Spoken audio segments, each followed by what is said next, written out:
Aku pulang.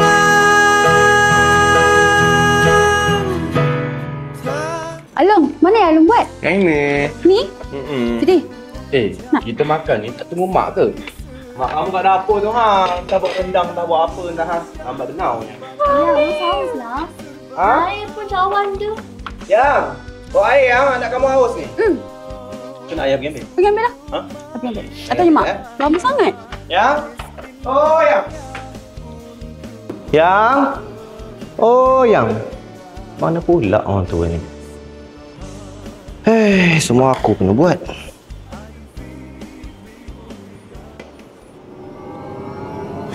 Fitri? Kakak? Alo?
Hello.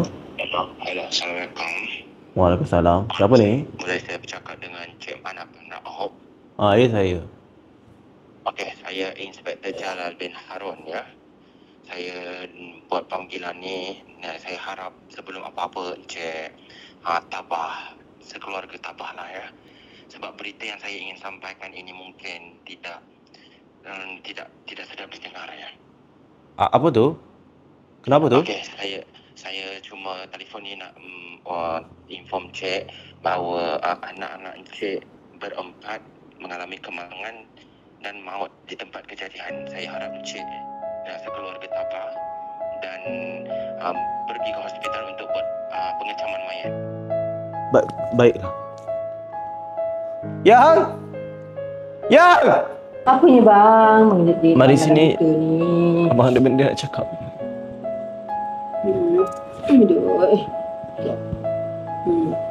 Ada apanya bapaknya? Apanya? Kenapa nangis-nangis malam ni? Anak kita dah tak ada yang. Tak ada? Kemalangan ya. Hah? Kemalangan? Anak kita dah tak ada.